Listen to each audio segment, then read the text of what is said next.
All right. Showbiz. Look at that. Yeah.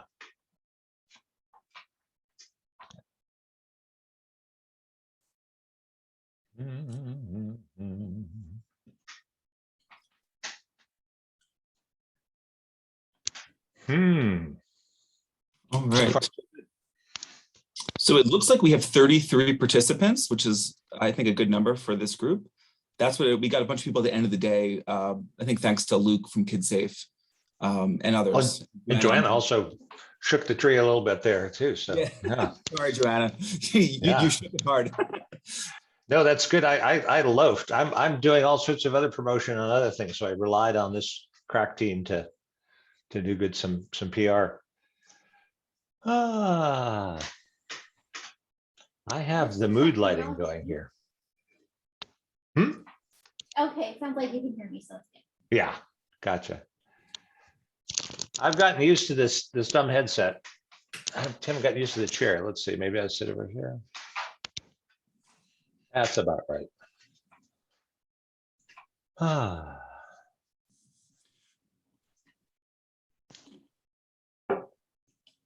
I didn't watch the MTA Board of Directors meeting. I ended up barging in on it, but I had an item in the consent calendar that don't suppose any of you nerds actually watched the. I was there for a consent because there was an item of mine that I thought that I was alerted last minute was going to get pulled and then didn't get pulled. So yeah. Well, all I need to know was did everything go through, or did anything get yanked out and beaten up? Everything went. The only thing that got severed was I think it was. I left before they talked about it, but I think it was the Terraval contractor contract. Oh, okay. So everything else sailed through. Good. I personally was mostly watching Vancouver City Council meeting for RPP reasons. They presented on their climate emergency parking plan, but they're very unlike here where the meetings have no end time. They're very punctual. So they pushed everything else, discussion and whatnot, to tomorrow. So I've seen that. I've been on boards that had agenda items that had time budgets, and I thought, God bless you, that wouldn't work where I come from. Just talk and talk and talk. Yeah, it is, I think, helpful for people. I think one of the counselors said she had childcare, and it's like, yeah, I guess it does make sense for people to have expectations about how long a meeting should go. I say this as someone who was in a 5-hour-long redistricting task force meeting yesterday. So yeah, I have a lot of appreciation for meeting conciseness. Yeah, indeed.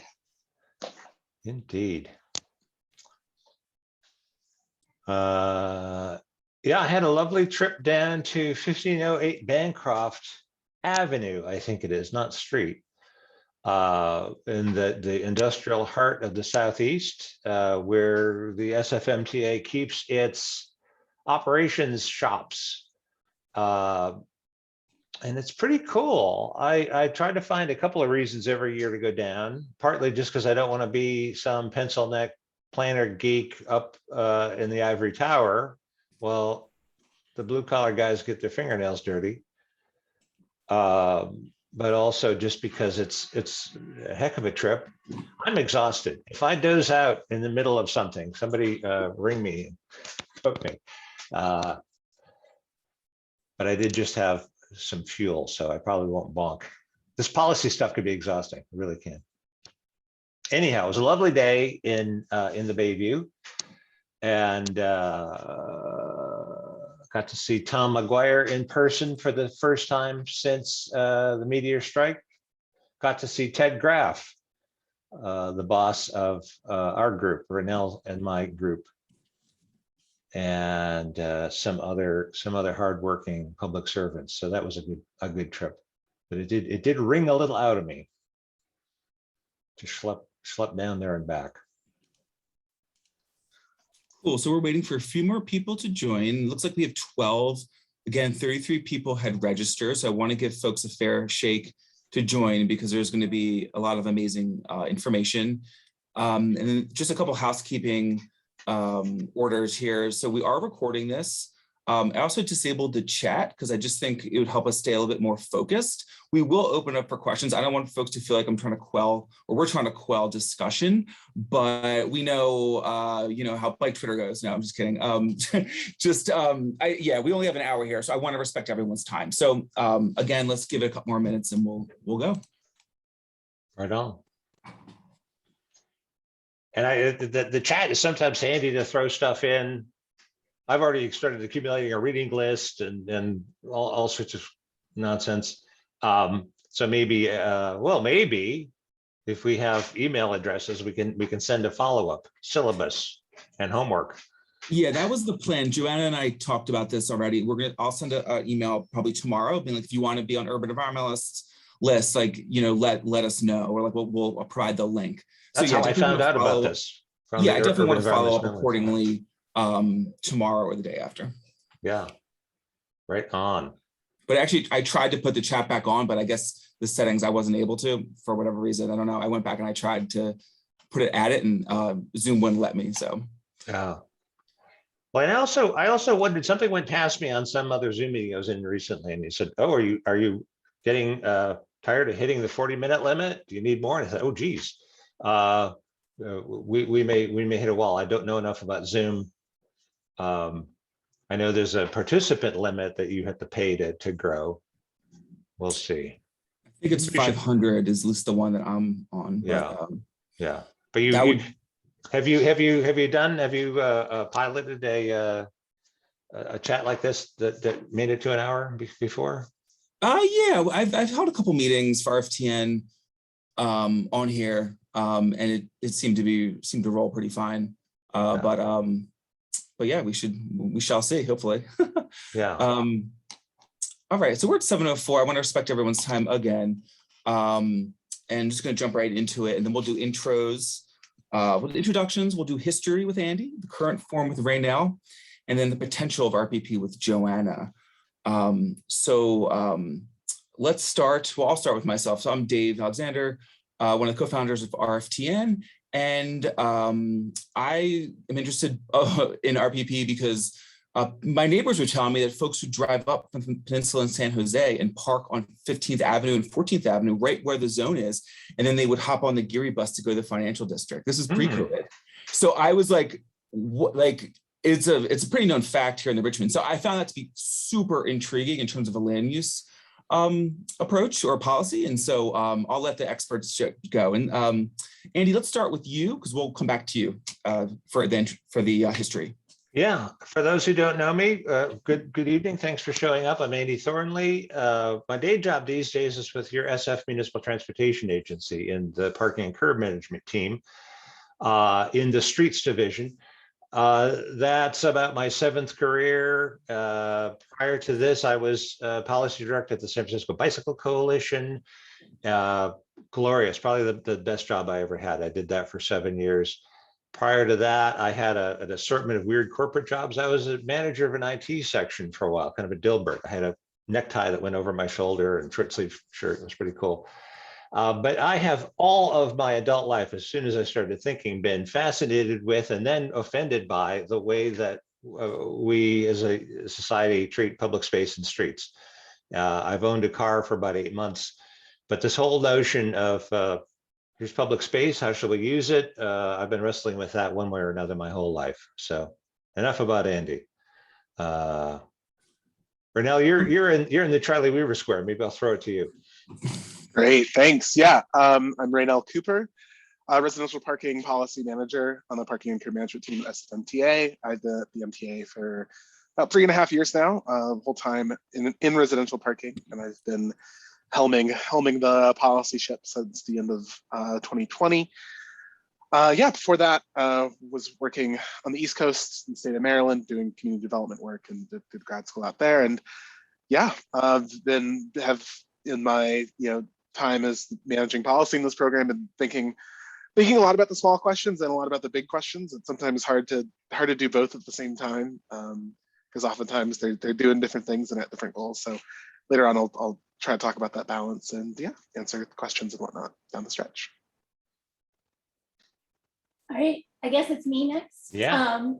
Hello, I'm Joanna Gubman. I'm Executive Director of Urban Environmentalists, and we are a nonprofit working to transform cities and towns into more sustainable, human-centered, and just communities through land use policy reform. We are also an initiative of YIMBY Action, which is a pro-housing movement. And we work both at the local level and at the state level, connecting the dots between the environmental movement and land use. Before that, I worked at the California Public Utilities Commission as a government bureaucrat. And I also love the Bicycle Coalition. I'm on the board. Right. Fun fact. We've got multiple past and current board members. I have been on the board. Mr. Alexander is a current board director, along with Johanna, and there may be others lurking around here in the chat. Stephen Braish as well. He's on the call. Stephen, there he is. There he is, quietly lurking. So Andy, I wanted to, Joanna just pinged me. I wanted to do a land acknowledgement before we jump in. So I just want to call out that San Francisco is on unceded Ramaytush Ohlone land. So just want to call that out before we begin. Thank you, Joanna, for the ping. Andy, take it away. Right on. Well, I promised the team that I would see if I could keep myself to 8 minutes on a presentation here, and I made up a quick deck that's mostly pictures. So we'll see how fast I can go. I want to take us from about late 19th century to a few years ago, and then turn it over to Raynell to kind of chew on where we're at, where we might be going. He's working on some interesting stuff, but I'm not sure how much he can tease us with that. But let me try to, let's see, if I share screen and, oh, for heaven's sakes, Finder unknown, basic, advanced. Oh, Zoom, what are you doing to me? Whiteboard, iPhone, Acrobat Pro, that's what I want, yeah. And share that, allow Zoom, oh, for heaven's sakes. I need a 14-year-old. Share Zoom. Yeah, come on, do it. Oh, I see. Unlock. Please stand by.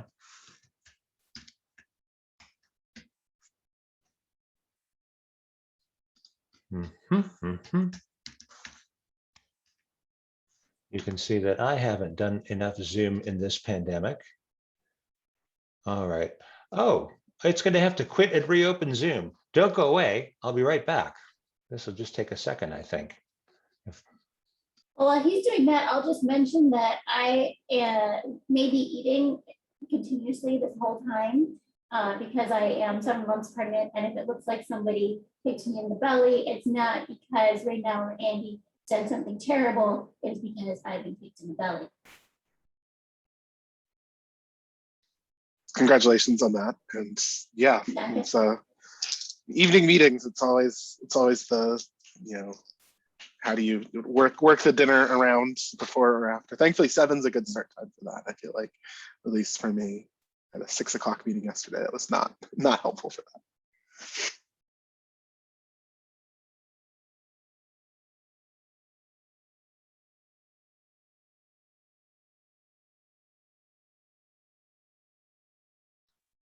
Does look like Mr. Thornley has returned. Oh, there we go.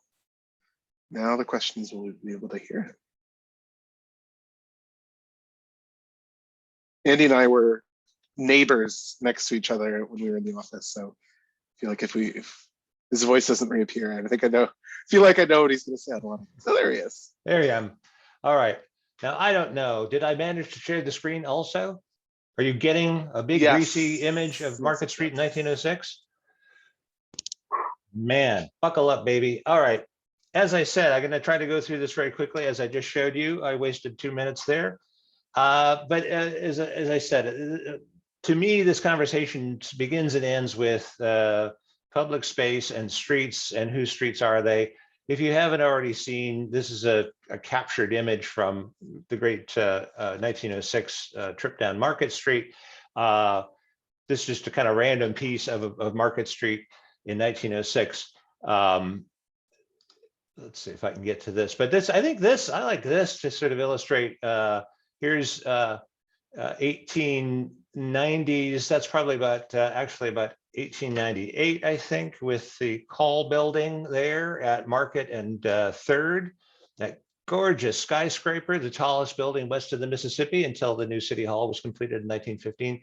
And then on the right is more or less the same view a few years ago. This is pre-pandemic though. Market Street, man, does it look bereft. Even though we've done a lot as a city to reclaim it from automobility, Market Street today is very much dominated by vehicles, cars and transit and so forth. And if you look at that image on the left, that Market Street is just teeming with humanity. I have more to say about the Call building. We'll come back to that someday. Even out here on the west side of town, here's Geary at about 37th Avenue looking west. Those rails belong to the Market Street Railway, the 1 or the 2 streetcar. That's how you got out to Sutro Baths. I think we still see your first, you're the first screen there. That's interesting. So, it hasn't, it's not, are we getting anywhere? Are we looking at anything different here? I think it's still on Market Street. At least I am. Maybe I'm. Yeah. Let me stop share. I think you're sharing, you may be sharing some aspects of your screen and not everything. Let me try this, because making this full screen maybe got it crazy here. Let's try this trick, Andy. Don't leave the meeting, for heaven's sakes. Andy, you can send it to me if you want, if we can't get it going, and I'll share it. We can always head on to Raynell's. Oh, there you go. Woohoo. There we go. Okay. Well, we'll play this with the Chrome. So as I was blathering, here's Market Street on the left in about 1899. Same thing on the right. The street is very much more than just a vehicular way 100 years ago or more. These days, even with the improvements that we've made to Market, it's still pretty much just vehicles moving, and the public space and the public life, even on the city's most important street, has become pretty lame. Here on the west side, as I was saying, here's Geary looking west.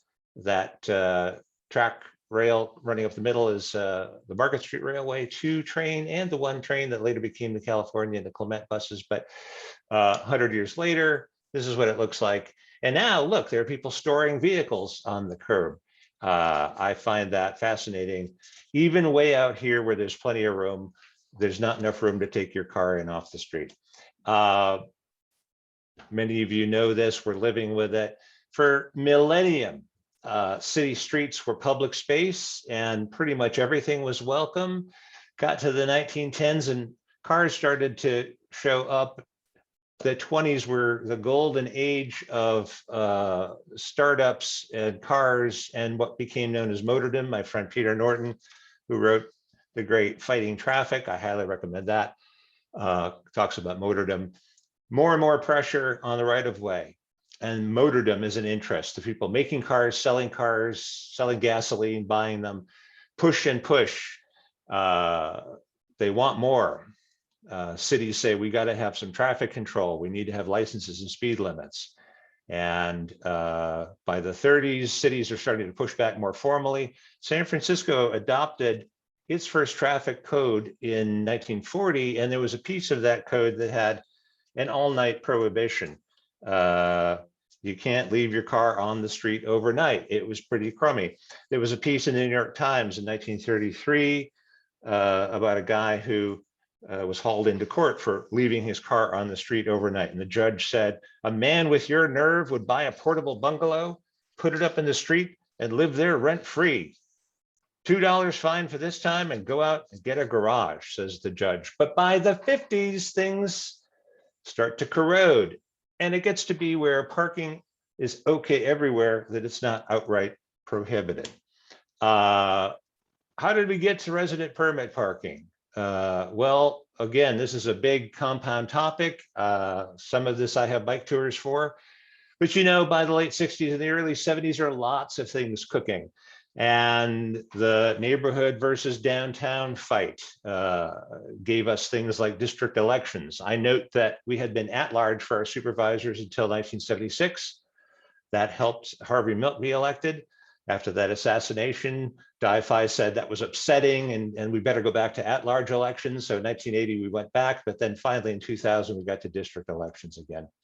Protected residential areas, the movement to protect character, protect your neighborhood, protect your house, became things like downzoning and traffic calming, and ultimately RPP, which we'll get to in a minute. Environmental concerns and protection of the environment, of course, gave us NEPA and CEQA and a lot of other things about that time. The homeowner taxpayer rebellion, Prop 13, of course, and then ultimately I'd even say Prop M in 1986. Freeway revolt, redevelopment revolt, etc. Lots of that. But one of the products of that heady time was resident permit parking. And in July 1976, the Board of Supervisors enacted Article 15 in the city's traffic code to create a residential permit parking program. And I put this lot of text on this slide because it's got to be savored that such long-term parking by non-residents threatens the health, safety, and welfare of all the residents of the city and county of San Francisco.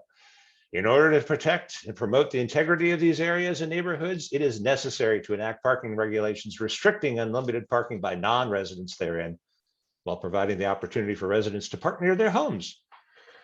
Of course, uniform parking regulations restricting residents and non-residents alike would not serve the public interest.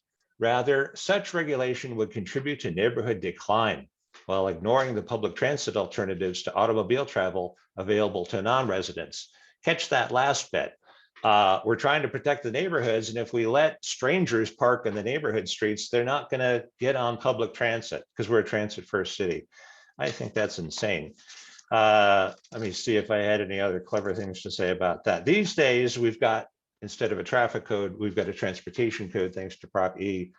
And this now is Section 905, as Raynell well knows, in our local vehicle code. Just quickly, because Raynell will get to this, but if you didn't know, that becomes classic RPP, resident permit parking. The concept is that there's a parking time limit. As shown in this sign, it's usually a 2-hour time limit. It's usually weekdays, very often 8 a.m. to 6 p.m., but those pieces of time move around. If you have a valid sticker, you're exempt from that time limit. If you qualify, and Raynell can get into this a little more, it's $160 per year for a sticker, $119 for a motorcycle. You can get as many as 4 stickers per household or 1 per person. And I note that Danielle Steele, back in the 2000s, had 26 permits. Basically, 3 sides of her block were all her cars. They were only $27 a piece back then. One of her neighbors had 22 permits. There's a new sort, and I don't know how much we'll get to this, but it's a bit of a hope. Instead of having a time limit be the floor that residents are exempt from, here we say payment is a floor. You can park, but instead of having to move after 2 hours, you have to plug the meter or pay in some other method. But if you have a sticker, you don't have to mind that payment obligation. In these pay to park areas, there's no time limits, but that's true for RPP sticker holders anywhere. And so far, there are only a couple of blocks. I know we've got some Potrero listeners on the channel tonight. What is it, the 400 block of Dejero between 17th and Mariposa? One side of that block has this in effect. But Raynell and partners have just legislated a bunch more Hayes Valley.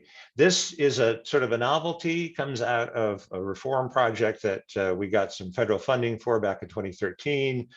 That funding source was the same source as the SF Park demand responsive parking pilot, and the same premise. What can you do as a city with pricing to address congestion? And we said, well, let's give it a try with resident permit parking. I'm not sure. And pretty quickly we bumped into Prop 26 as a concern. And I know Raynell and Joanna will certainly talk about this, that by our interpretation, and by our, I mean the city attorney in San Francisco, California voters have modified or amended the Constitution many times, most recently in 2010 with Prop 26. And that says, sounds like a special tax to me. If you want to charge more than it costs to run the program, you better ask the voters if that's okay. And so cities like San Francisco end up being cautious about how much we charge for permits. It's not necessarily absolute truth. It's how cautious attorneys understand things. I'll leave you with this. If you haven't looked lately, as of a couple of years ago, this is what residential permit looks like across the city. About 30%, maybe more of the city's curb is regulated by resident permit. There are now, 31 areas? I think that's what we've got now. And in fact, we just grew another one recently in Hayes Valley. I think we go A through Z, and then AA, BB, CC, D, D, E, and HV. And finally, I'll show you this for those of you looking at the Richmond district, just to kind of put some context. The Richmond district has resident permit controls eastern end, Park Presidio and east, and it gets kind of thick from there, but pretty much west of about 16th Avenue, there isn't resident permit in effect. And there's this interesting donut hole, as we call it technically, between Geary and Fulton and about 8th Avenue and 3rd, 4th, 5th Avenue, the gray there. It may be that we'll start talking to those neighbors or inviting them to consider getting into the RPP game, because just south of that blank spot at about 8th, 7th Avenue is, of course, the music concourse in Golden Gate Park. And there's a lot of turmoil and discussion right now about car-free JFK Drive. How can we keep car-free JFK? And one of the things that we're thinking is, this might be a time for those neighbors to think about armoring up against invaders coming to park to enjoy the park. So I think that's enough for Andy to say. Yeah, you go ahead and leave that up. You're gonna leave? I unfortunately don't have slides, but I will have my kind of thoughts organized, and I will work to keep myself brief. Yeah, and you may have seen some other illustrations like the sign showing the buffer zone and that kind of thing. Let me know if you want to go back. No, that's great. I'll pass it to you, Raynell. Thank you. Yes, as I mentioned earlier, Raynell Cooper, residential parking policy manager, and yeah, thank you, Andy. I think what Andy's kind of prologue helped kind of lead us into thinking about, right, is that the residential curb can mean so many different things to so many different people, and I think what Joanna's going to talk about later, I think, is a lot of the potential for that space. I've often thought about how residential parking really is kind of a backwater in the world of transportation planning, especially even within parking planning.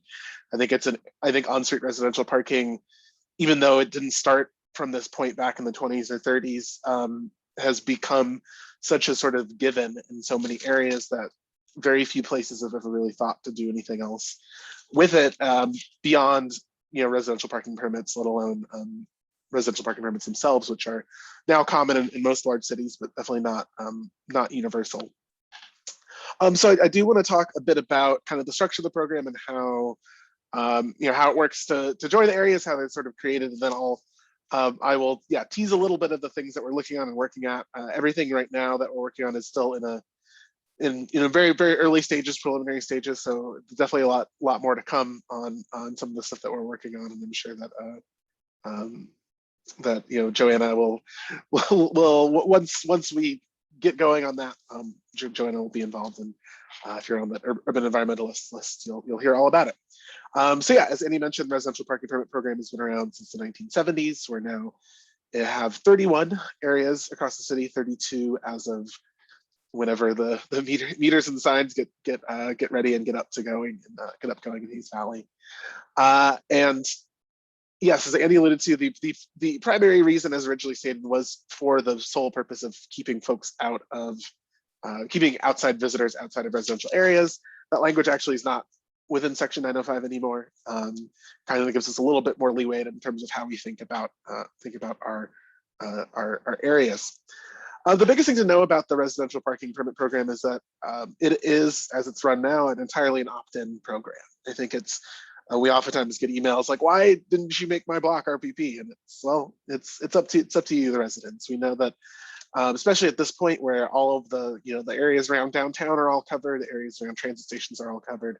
Right now, it's a lot of places where some people want it. Some people want to have that as an amenity, and some people don't want to have to pay the $160 a year for a residential parking permit. So so on unregulated blocks, like most of the blocks in the Richmond, the way it works is you get a petition, get a petition going for 50% of the households on your block. Once you get that signed, you will join. If you're near an existing area, we'll join that area.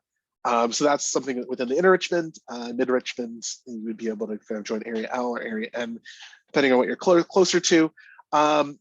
Right now, though, we sort of have a kind of 1,000-foot rule. So if you're more than 1,000 feet away from an existing zone, so I think that's probably about 3 or 4 east-west Richmond blocks, then you'd have to create a new area. And it's a new RPP area, you need to get a mile of curb together. So you need to get a lot of your neighbors together and get a petition with 250 signatures at least, and then a mile of curb, and then that kind of kicks off the planning process where we work with the neighborhood and then set the policies around that.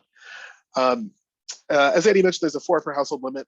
There actually is not in most areas a limit per driver. In new areas, there is a 2 per household limit and a 1 per driver limit. That applies in our 2 newest areas, which are AA in Bernal Heights and EE in the Dog Patch, as well as our future area HV. And as Dave mentioned in his intro, as a RPPs as a measure to kind of, we see this problem of folks driving in and parking and then getting on transit or doing something else. And that's kind of the idea behind RPP as it's currently situated. That's why the regulations are during the day with a sort of 2-hour grace period to allow short-term visitors, and don't completely wall off that curb to other areas and other uses. That all being said, I do. We've noticed, and it's interesting to kind of try to dig through the numbers on all of this, which is interesting as the program has grown throughout the city. We've noticed that within a lot of areas, there are still parking issues, even with RPP signs up, and that oftentimes will stem from just a lot of folks having cars. And that's something that, as it's currently designed, as it's currently set up, the RPP program is not good at that. It is not good at limiting the amount of cars people own. $160 to a fair amount of people is a pretty high, dollar amount. But for a lot of San Franciscans, and I'd say for the majority of San Franciscans, $160 a year is, especially if you already have a car that you're paying probably that much a month on insurance and that much a month on gas. $160 a month is not enough to actually deter anybody from owning a car, buying a car, and putting it on the street. So in neighborhoods that have lower car ownership rates, then yeah, that may do it, maybe enough, or larger lots perhaps, or more off-street parking, that may be enough to keeping everybody out, may be enough to get that parking, maybe enough to get the parking availability up for residents. But yeah, cautioning that you may get the signs up, and yeah, maybe it would help around big events at the park or certain days, but it would not be the silver bullet for parking availability, as I think a lot of folks hoped it would be, and maybe as it was at a certain time, and maybe as it still is in certain neighborhoods. Before turning it over to Joanna, I do want to touch on a few other points. I want to piggyback off Andy's point regarding Prop 26 and the cost recovery program. The residential parking permit program is a cost recovery program. So the way that works is every few years, we take together all of the costs of running the program, add them all up, divide it by how many permits we think they're going to be, making room for guest permits and visitor permits and whatnot. And then that's how much we charge. We are one of the few cities in America that actually even attempts to recover the costs of residential parking permit programs. A lot of cities sort of see that as something worth subsidizing, and I think as much as advocates like to poke fun at us not taking a transit first policy seriously, and I think that definitely some merit. I will say that's probably the one reason that residential parking permits are $160 and not $15, is that we don't actually want to take money away from transit and take money away, divert that money into a residential parking permit program. But getting around cost recovery, if that's something that through the either legal interpretations or new legal cases that change, that would kind of open up a few different possibilities. The biggest kind of caveat with cost recovery that's interesting to me is that you actually cannot charge under the city attorney's interpretation as it applies to our program. You cannot charge, you can't give it like a low income discount if it's the same permit, if it's an area, N permit, one person's paying 160, another person's paying 20, that 160 can't help fund that other person's 20. That money would have to come from somewhere else. So that's part of the reason that we're taking a look at cost recovery. But then also that cost recovery limits us from doing more creative pricing strategies to kind of actually open up the availability for residents, and then potentially kind of opening us up to more creative uses of the curb, freeze that curb pressure. As anybody who's done anything in transportation in San Francisco knows, that parking is such a touch point for people, and anything that kind of releases that pressure allows more things to go in the parking lanes, like the things that I know Joanna's going to talk about. So I'll stop there, turn the floor over to her, and then we'll discuss more later. Well, thanks y'all for having me. Let me see if I can figure out how to share my screen. And I have so many thoughts on the Prop 26 cost recovery thing. I didn't put it in my little presentation, but maybe we can get to it in the discussion portion, because I can push back on that. Okay, let me figure out how to share. Yeah, we good? All right. So thanks so much for having me. This is actually one of my favorite urbanist topics, just because it's kind of essential to all of our car situation. The cars all have to come home at night. They all have to park somewhere at night, and many people park on the street. So in any consideration of how cars are part of our society, I think residential street parking is one of the key issues to consider. Okay, so I want to echo what Andy already said. The curb space is public land. And I'm going to riff off of a previous panel that Raynell moderated on this topic, where one of the panelists, Andy said, please think of the residential curb space like you think of Yosemite. This is our precious public land. It belongs to all of us. It belongs to the future. What do we want from our beautiful, precious, shared public land? And I guess I'll also add onto what Alex was, he did the land acknowledgement. If this land does belong to anybody, it belongs to the Ramaytush Ohlone. It doesn't necessarily belong to the people who happen to own a house on a particular street. So as we think about what we want to do with our residential curb space, I think it's a nice place to be coming from. And because it's the Richmond Family Transportation Network, I thought I would start with kids as well.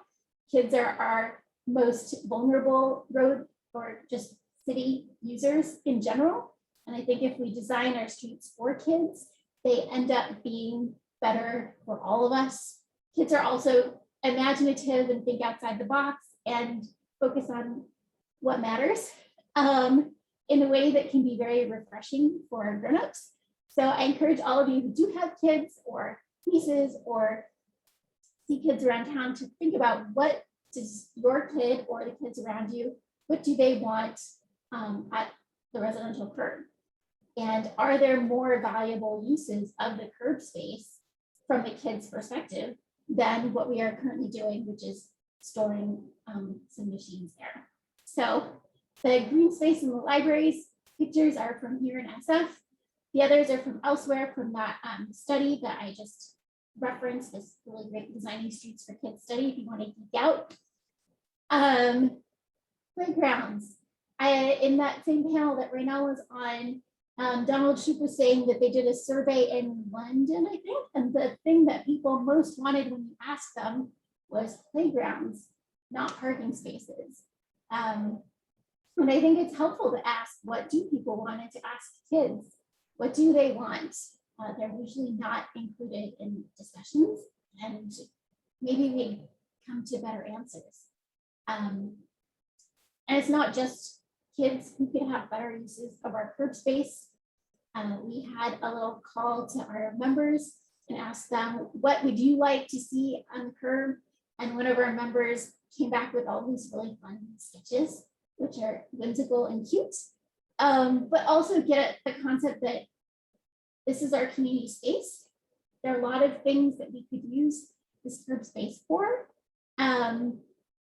whether it's bike repair, particularly in a lot of underserved communities. There's not access to bike repair shops, or they're expensive, and it is a barrier to having bikes.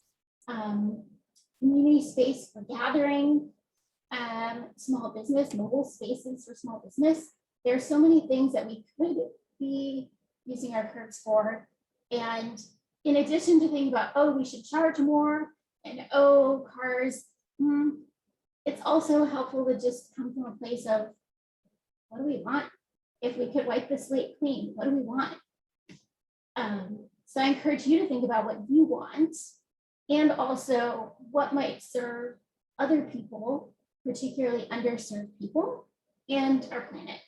So in the Richmond, maybe more street trees. I don't live in the Richmond, but I'm there a lot. I think there could be more trees in the Richmond. I think it'd be really nice.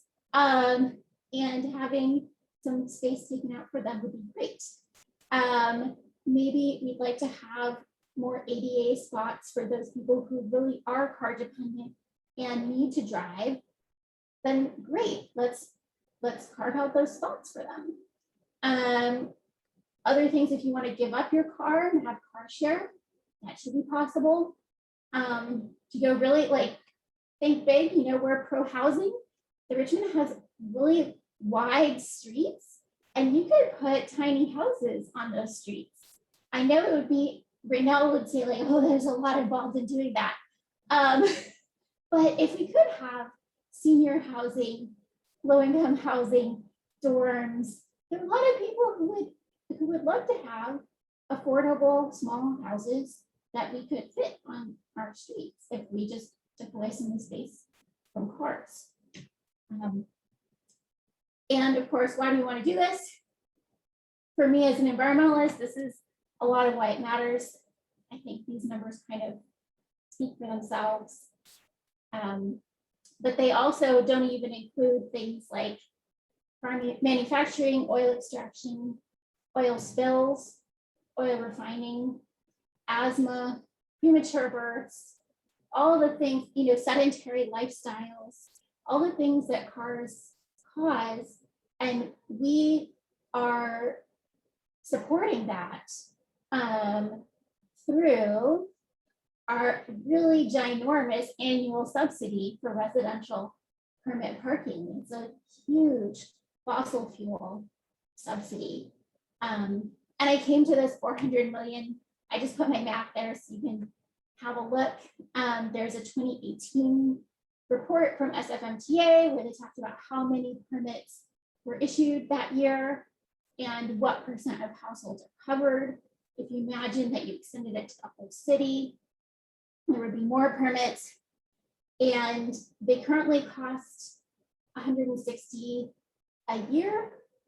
But when I first did this calculation, I found some driveways in the Sunset and the Richmond completely not secure, just driveways on Craigslist for $160 a month.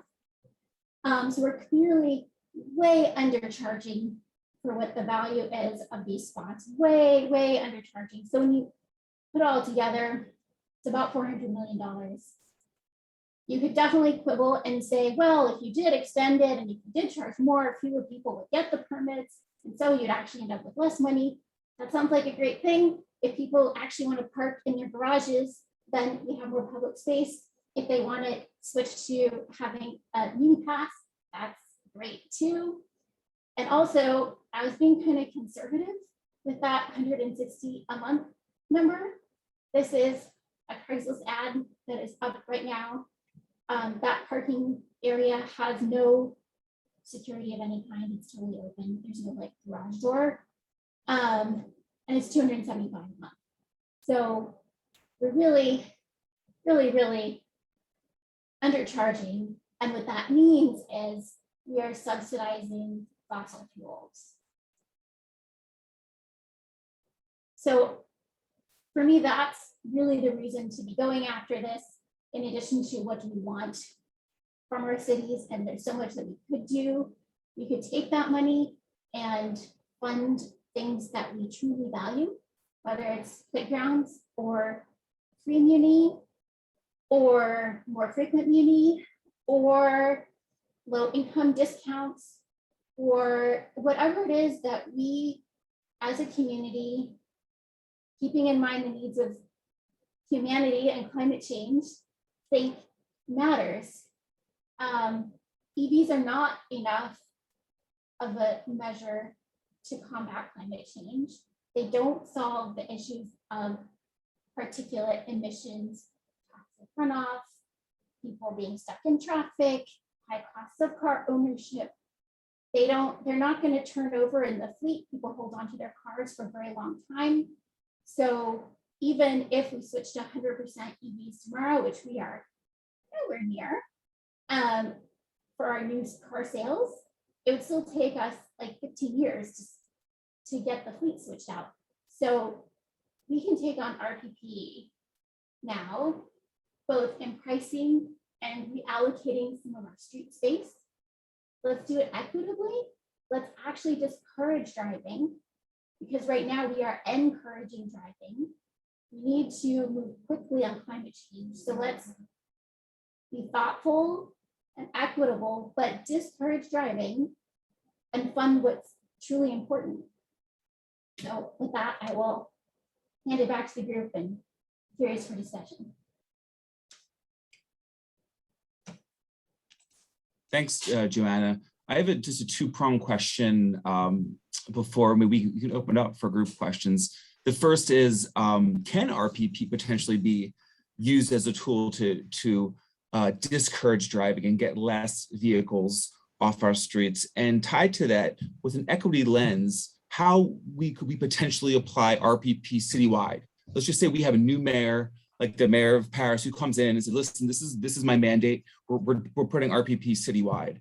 And then that mayor goes to Raynell and his team, okay, apply this to all areas of San Francisco, with an equity lens. Sure, yeah. I think it can. I think it would take a kind of very much a full kind of ground up rethink of the program. I think Andy's intro talked about it well. I think the program comes from a very particular place, a very particular era's sort of understanding of environmentalism, and a very particular goal. And I think we would sort of have to start from scratch and rethink things and how it's done. And in terms of like true actual mode shift from something like this, it is really difficult to know, because it's something that very few places have done exactly something like this. On the equity lens, I think that's particularly interesting in a few ways. One is that I've spent a lot of time looking at what like a market rate residential parking permit type program would look like, and I think there's a lot of neighborhoods that would have very expensive permits, but if you do it geographically, you'll also end up having some lower income neighborhoods that also have expensive permits due to conversions of off-street parking spaces, and just larger number of cars, poor transit access, things like that. And on the inverse, in San Francisco, a place like St. Francis would, if you were to try to charge a market rate for that on-street parking, it'd actually be relatively low. Because the number of spaces, every house is so big, there's 2 or 3 spaces in front of each house. So you'd have to kind of break the market a little bit, or maybe dilute it out to really make that work.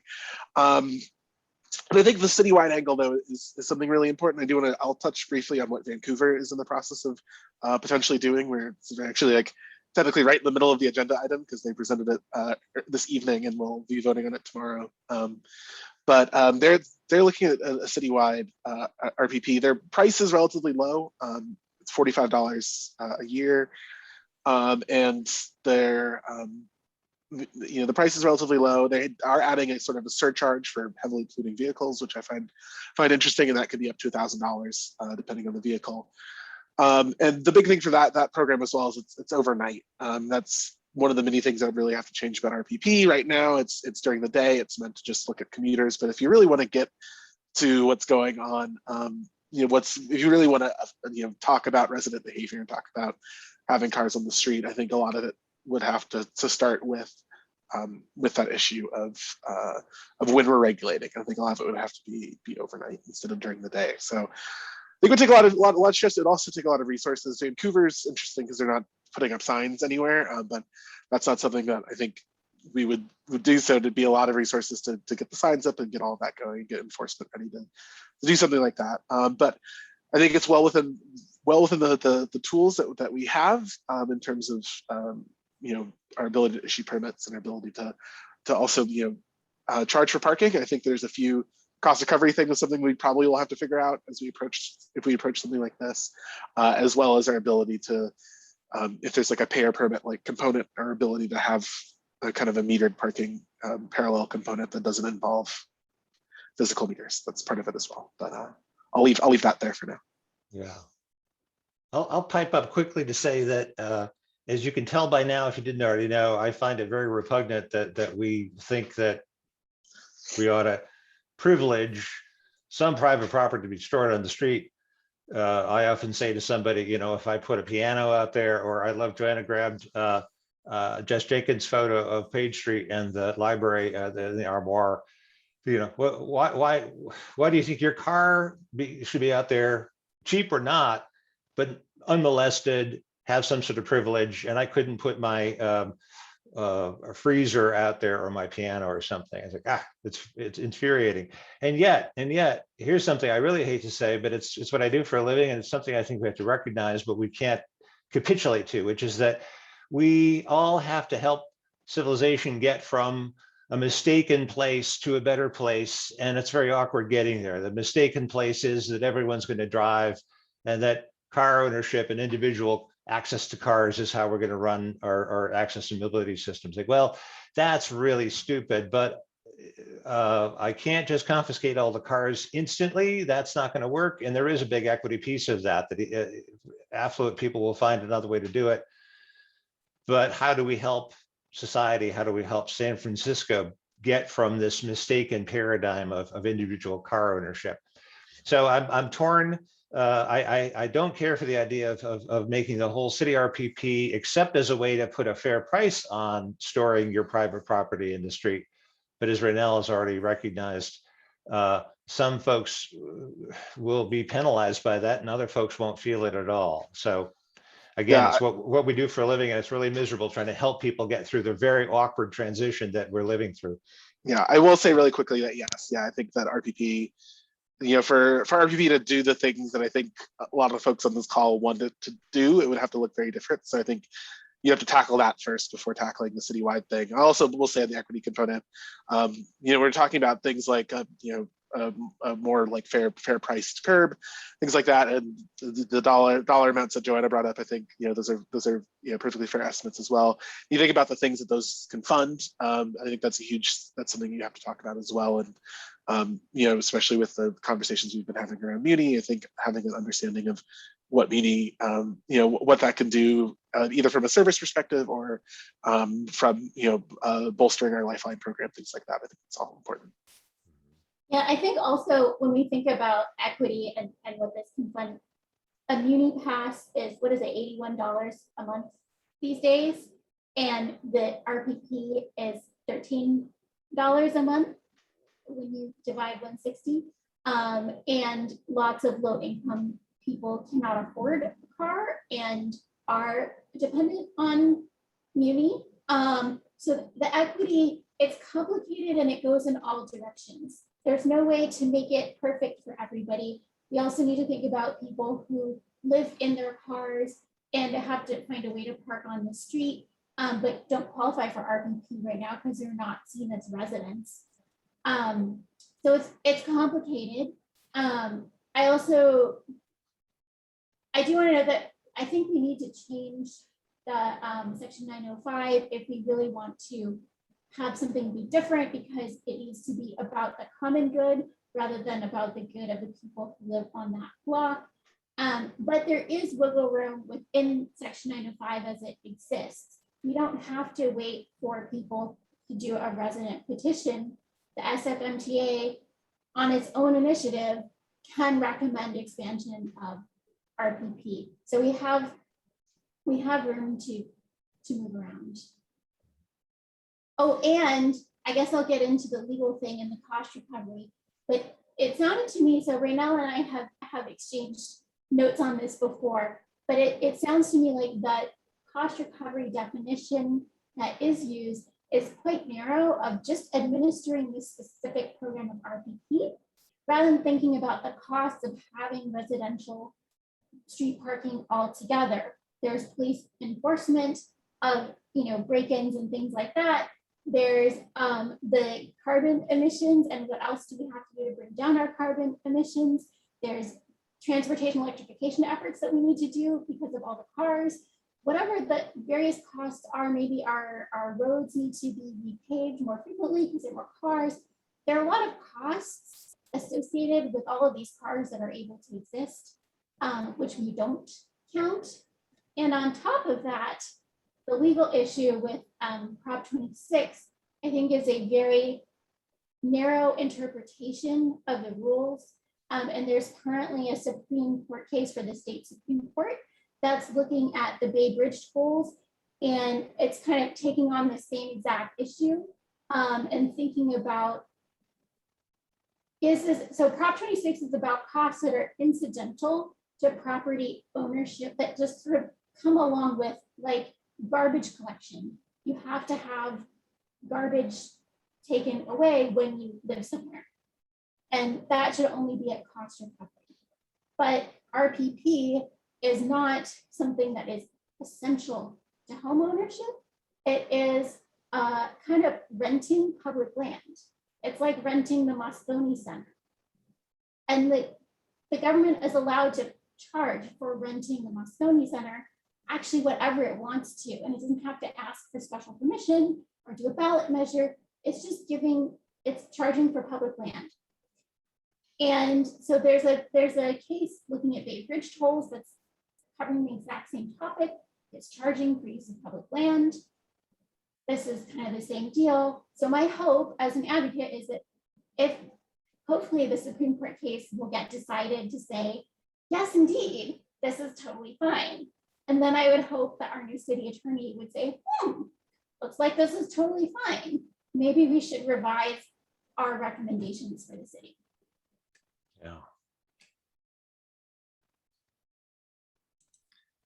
Great. Let's open it up to everyone because we're at 7:55 p.m. folks. Sadiq, did you have a question you want to jump in? I did have questions, and those questions were answered by you all in between when I raised my hand and the present, which was mostly about legal issues and like how we go from something that started with very exclusionary, for the ease of the existing residents to something that serves these broader climate and land use goals. Like I think you all really talked about that a lot towards the end, and so I didn't have anything that you guys didn't already cover. Well, I can say one more thing to what you said, which is my understanding is if we wanted to change section 905, that would take an action of the SFMTA board. It would not take a broader board of supervisors or ballot or something like that. That is correct. Yeah. So 905 is that. 905 is kind of entirely within our control. Up to the board to approve things, and then Prop 26, sort of the main kind of legal hurdle at this moment. There's also a lesser hurdle, which is the city charter.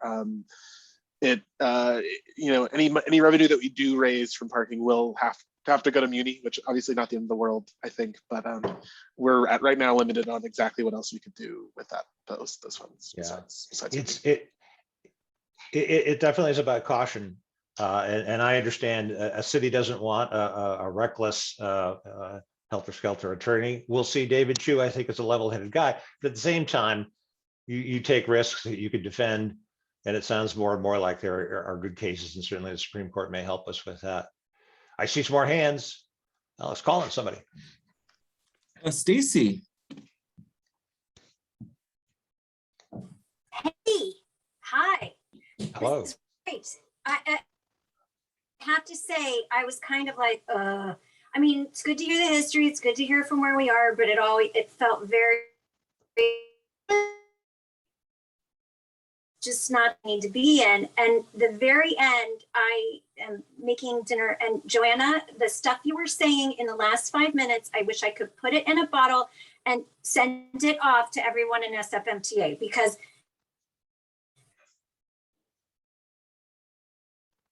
Oh, Stacy, looks like you're breaking up there. You're getting to the spicy stuff. Don't break up. Oh, sorry. I don't know. I don't know what my Wi-Fi is. Yeah, it's something's always going wrong. But anyway, I just wanted to give out a big cheer.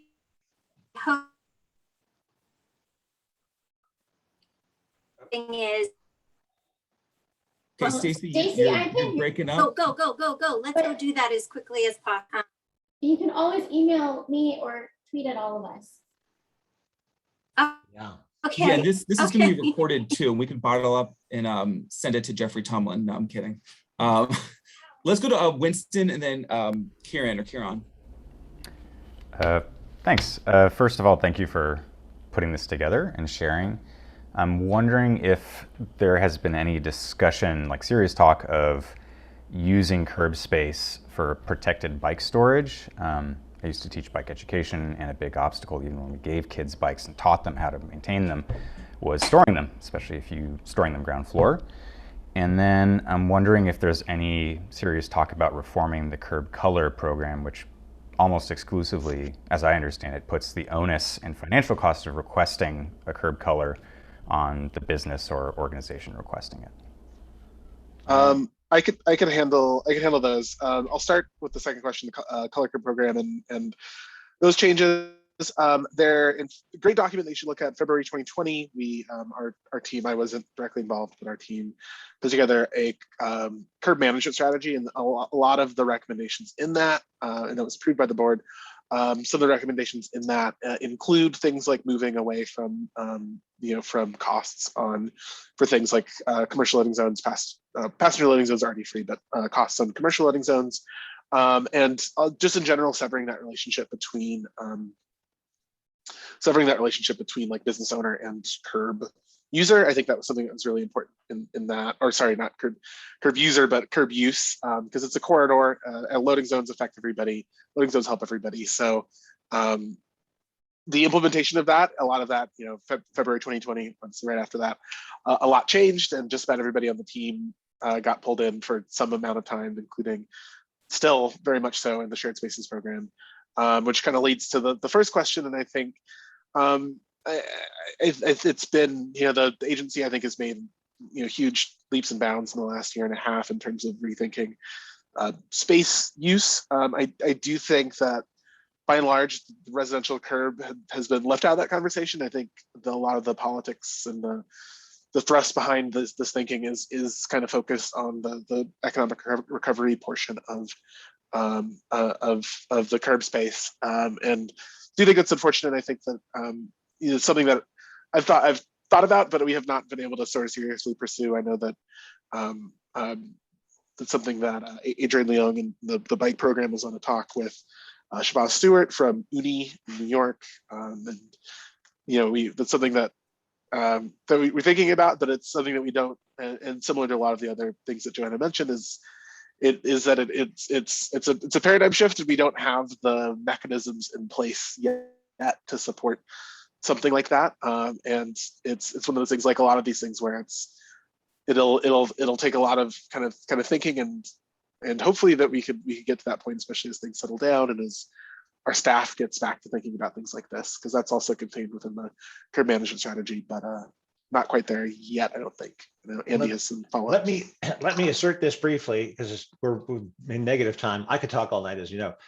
Yeah, I tell the young people, the equation is not how much curb parking do you need. You got it wrong. It's how much curb can you afford to put into parking, because you're going to use the other curb, the rest of the curb, and other things. And I think we're all saying this in various ways. Here is a piece of public space.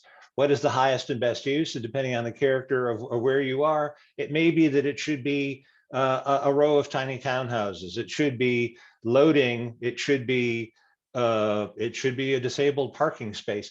But it gets it wrong to say the default state is parking, and then you're having to steal things away from that default state of parking. It's completely inverted.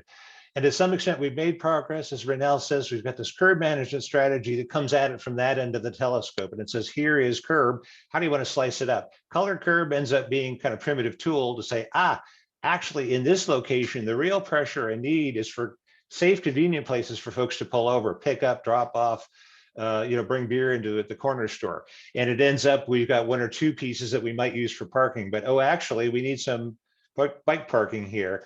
Protected bike parking is key. Cargo bikes obviously are not just catching on as a fad, but folks are realizing they beat Volvo station wagons in so many ways. Why don't I get one or two of these? But holy cow, where do I keep it? It's just too valuable. Copenhagen 10 years ago was experimenting with what the Uni system is. And it really, again, is just, as a city, we say, oh yeah, we should be investing more wisely how we use this curb. There's just not much of it. I spent a lot of time wrestling with the puzzle of folks living in vehicles. And to the extent that we say, yeah, we can have a restaurant take 2, 3, 4 pieces of curb and make an extension diagram. Cool, I'm glad to have the restaurant survive. You know what? I'd like to actually house some people. That seems like excess curb. Brotherhood Way, I got my eye on you. Brotherhood Way is ready for subdivision, and it could be a beautiful row of affordable townhouses. How much parking can you afford to use your curb for? I think less and less. Joanna, you got more on that? Mostly just to hear. I will say, I think on Bike to Work Day, the mayor did announce doing a pilot of secure bicycle parking, but I think it was a commercial setting rather than a residential setting. I personally suffer from not having bike parking. It is a major problem in my life, so I hear you. And the Uni pods, I love. Shabazz is also trying to figure out how to make them store cargo bikes and not just kind of traditional bikes. So it's an evolution. Yeah. Okay, great. Let's move on. Thanks, Winston. Let's move on to Kieran. Hey, I just wanted to share a fun story about working here in the Northeast Mission with Mari and some other folks to kind of do like a, I don't know what the term would be, a curb management strategy for the neighborhood. And one thing from an advocate's perspective that I would say is very encouraging, so I'm thinking of a positive note, is that all of the community members are very pro-regulation. So they are very oriented in figuring out how we can have various tools to control the use of space. Now, sometimes they approach it from a very car-centrist point of view, but even that starts to let us think about, should these be meters? Why should those be meters? Or should they be 4-hour zones or RPP? And what's the pros and cons of this? And I, perhaps as an advocate, did not give enough credit to the fellow folks on the committee for being able to think through those issues. And even though it's still a very parking-centric conversation, it still seems like there is more willingness of the community to engage, and then they start thinking through it, and the process has been good to kind of pull those sites out of the community. So I think there is hope. It's not like all hopeless, but I feel like sometimes. So thank you for organizing that. Yeah, glad to hear that. Yeah. Great, thanks.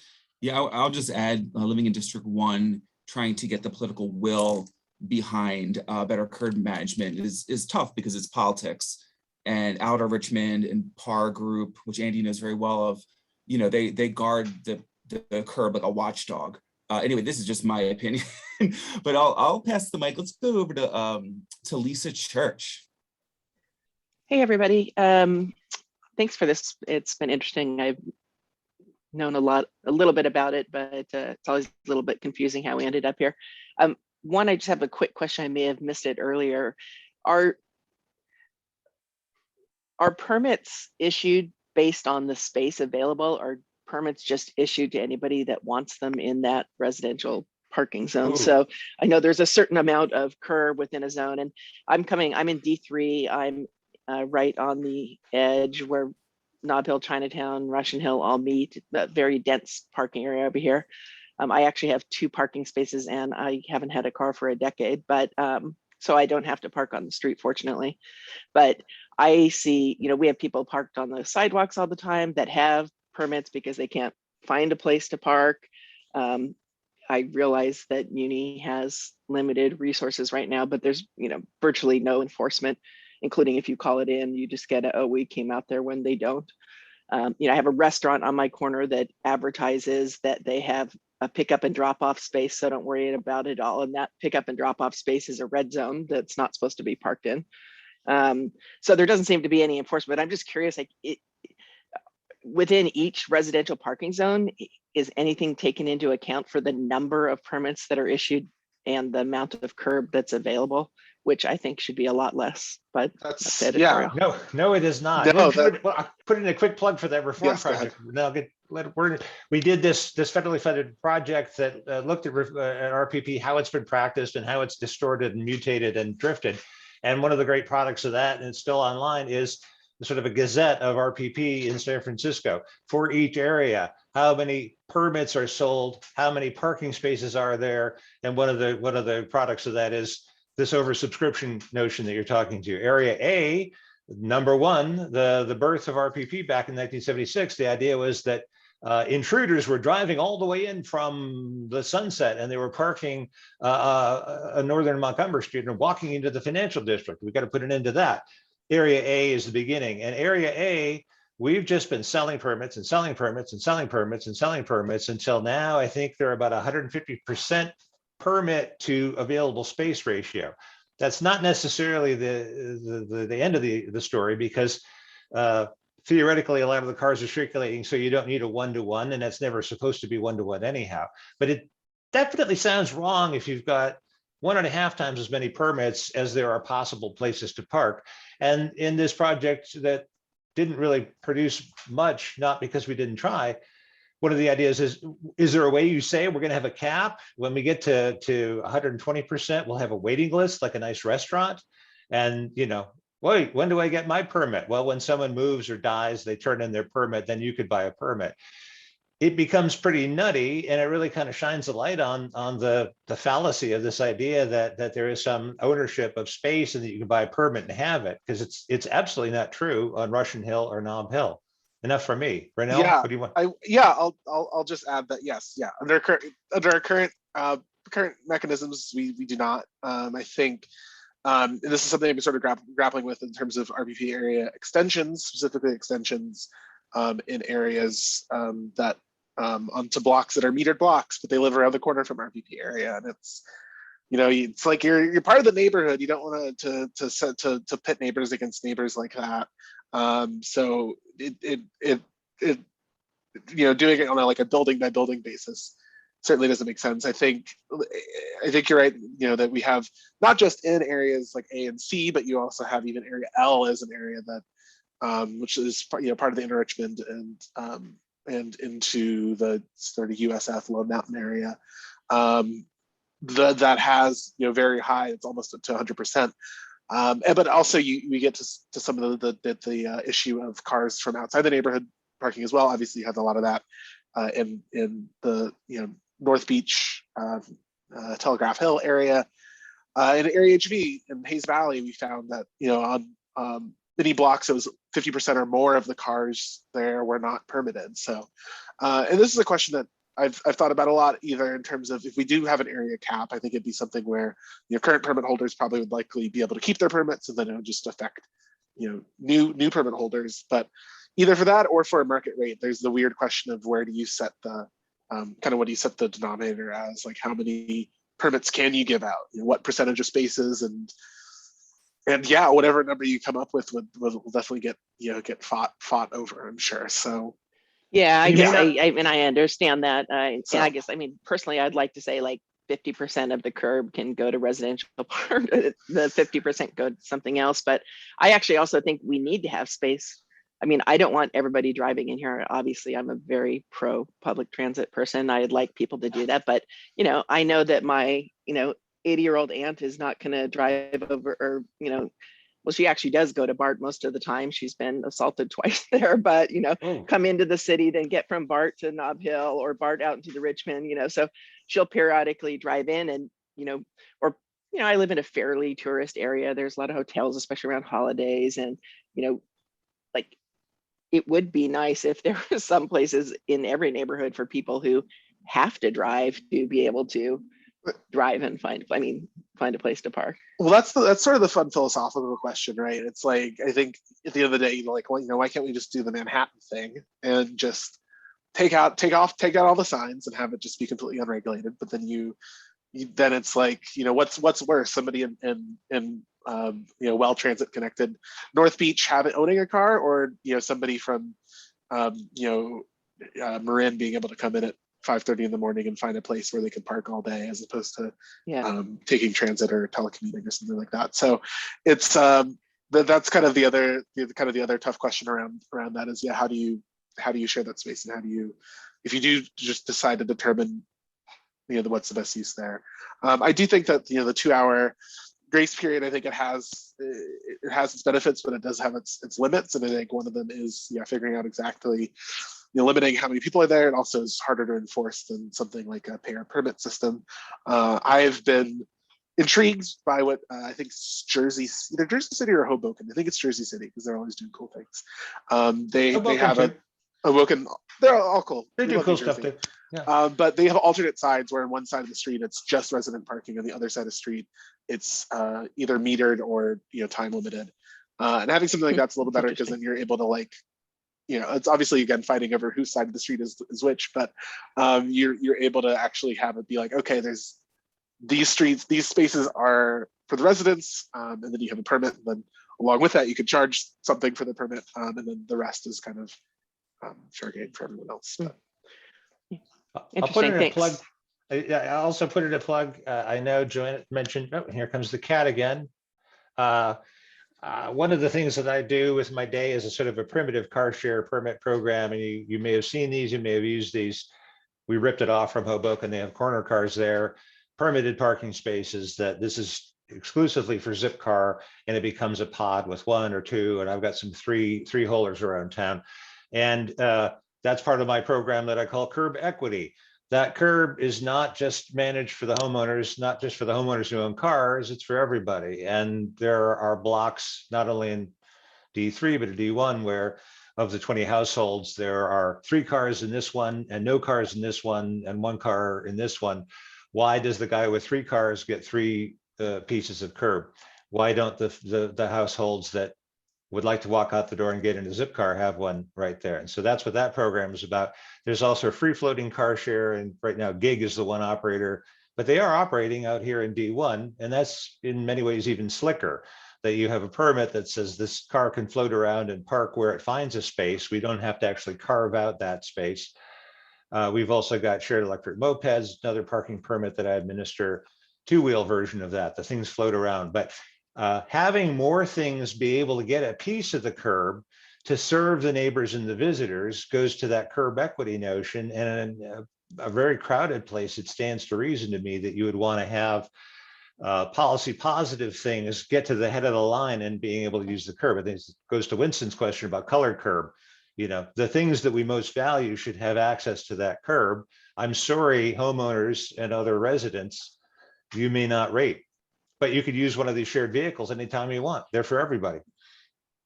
All right, well, We thanks, have one Andy. of those shared car share spaces on my street. They're a couple blocks away. And the one thing I always knows about it, it has far better signage than anything else in the neighborhood. So it's very clear what it is. Cool. Yeah, we actually use Zipcar in D1. Let's go to Luke, and then let's wrap up. If we have time, we can jump over to Stacy. Luke. Thanks, Dave. Thank you all for your talks. It was really informative. I have mostly a fun question. Just trying to think creatively about how we can make better use of curb space. What would have to qualify to get a residential permit? And the reason for my question is I'm wondering, could you park a vehicle with a permit and then do whatever you want with that vehicle, like plants and trees? So I'm curious, what is the minimum? What is the minimum to get it so that you get a permit? Joanna, what's your idea? So I'm going to tell you my personal experience, which is I have I had a bike that was my favorite beloved bike that I had since 2011. And then I moved to a place with no secure parking. Within a few months, my beater bike was stolen because I had to park it overnight on the street. And my locks were worth more than my bike, but eventually it got stolen. The pandemic has increased demand for bikes. And so I'm trying to figure out what to do. I would love to get a family cargo bike. I am pregnant and I want to be able to get around, but there's no place for me to park it. It will be gone in about 1 day. So what do I do? I looked into creating a parklet like the one on Valencia. That would cost many thousands of dollars. I would have to have plans and apply, spend thousands of dollars. I don't know if I would be allowed to store my bike secretly inside of it, like if there's a bench for people to sit on and secretly my bike fits under the bench. I had thought about this. My downstairs neighbor was like, well, but what about the parking? So I would get pushback from my neighbor. And my other neighbor said, well, it might be a place for people to congregate. Do you want people to congregate in front of our house? Oh, no. No people congregate. So anyway, that was a fun experience. So that would be many, many, many thousands of dollars versus $13 a month for parking. Or I was getting a trailer. I think you have to have a trailer that can move. That's it. So because of street parking. So I could register a trailer, but an e-bike is not strong enough motor to move a trailer. They're pretty heavy. A secure enough trailer to store a bike inside of it. So that's not going to work either, but you could get if you have a car and a trailer, you can do that. Or you can I may end up buying a van, some sort of cheap van that can hold my bike and storing my bike in the van, maybe offering it to the neighbors as well. And it will be an eyesore on the whole street and has to be a pretty large van to hold my bike. And it'll be, again, thousands of dollars because even a kind of crummy used car costs some money and needs to be drivable and needs to be registered at my address. So I can spend those thousands of dollars, and that may be what I do in order to make use of the curb space because the city doesn't give me any alternative. But yes, you can do it. Yes. Yeah, yes. I do. I think the question and your comment, the genesis of a business idea right there, of a van with the RPP sounds sticker. Sounds like we all just got in the market for some used trailers. Yeah. So it does have to be a vehicle to get a permit, right? And I think it has to be registered. It has to be registered to the address within the RPP area as well. I think the biggest impediment that you actually come across is the 72-hour rule, as it's so called. That is, it is more or less meant. It's only enforced on on request or on when somebody notices that a car is not moved for 72 hours, and you really just have to move it a little bit to avoid that. That being said, if it is a true eyesore, I'm sure the complaints would come in hot and heavy. But yeah, I think it is interesting that there's definitely a lot of kind of both local and also kind of state vehicle code issues in terms of like what can and can't go. But I think the biggest thing is a lot of it is political and the neighbors and all that as well. It's not.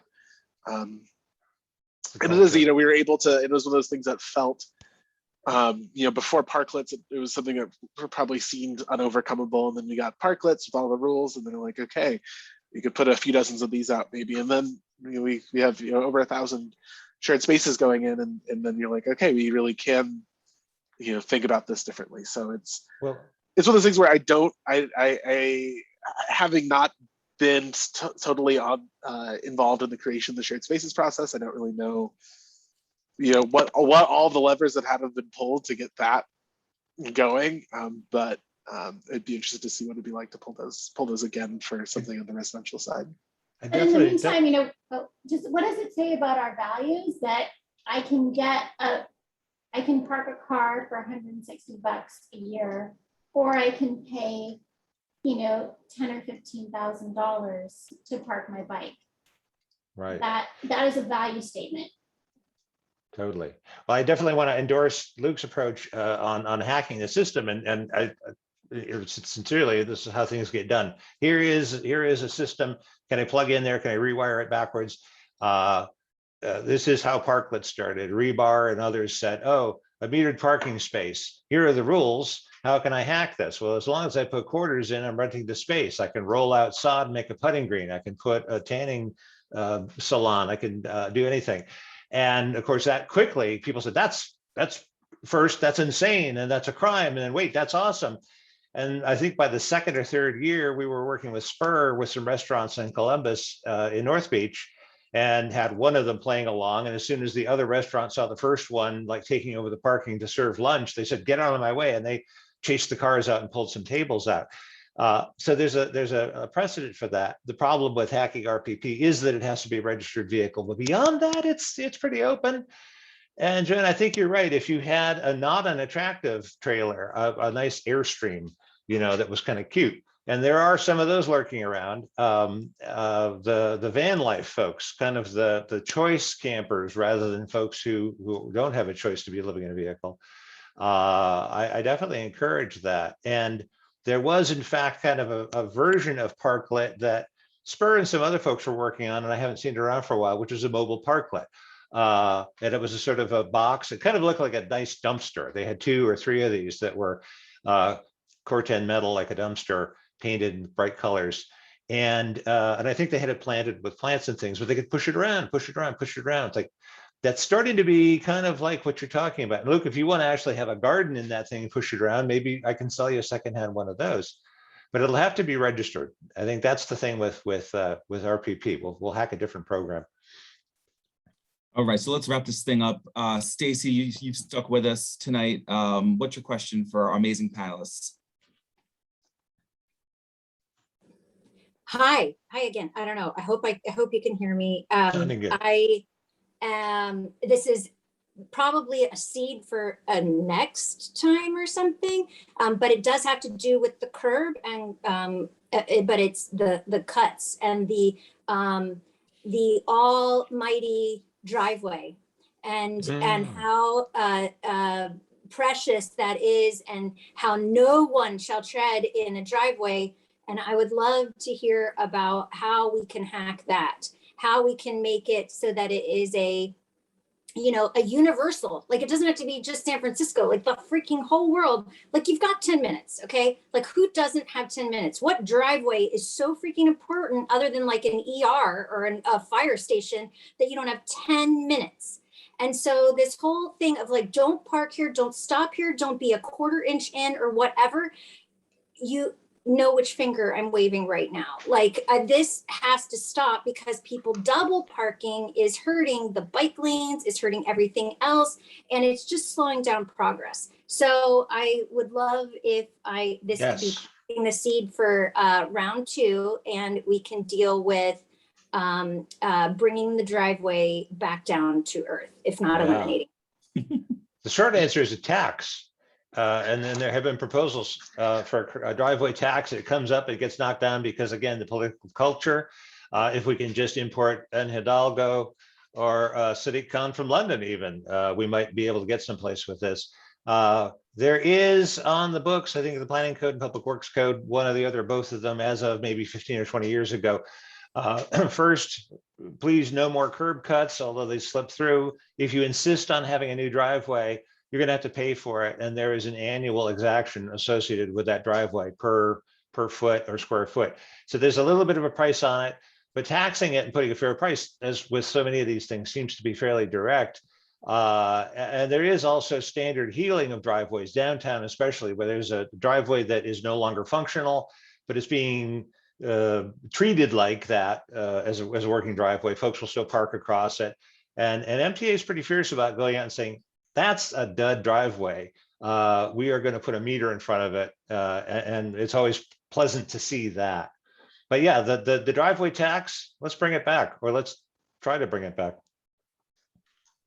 Team? All right, well, thank you so much, everyone. Thank you, Raynell. Thank you, Joanna. Thank you, Andy. And thank you, everyone, for coming on this Tuesday night to hear sort of an obscure topic, which I think affects our daily lives, as we've heard tonight. I think my vision, maybe we do a round two. Maybe we get like a Dean Preston on or a Matt Haney and see what the political will is behind this, because I think we have some momentum here. And lastly, I'll send a follow-up email if you would like to get on a mailing list and to rewatch this. Thanks so much, everyone. Thank you Thank you, all. See you in the street. Thank you.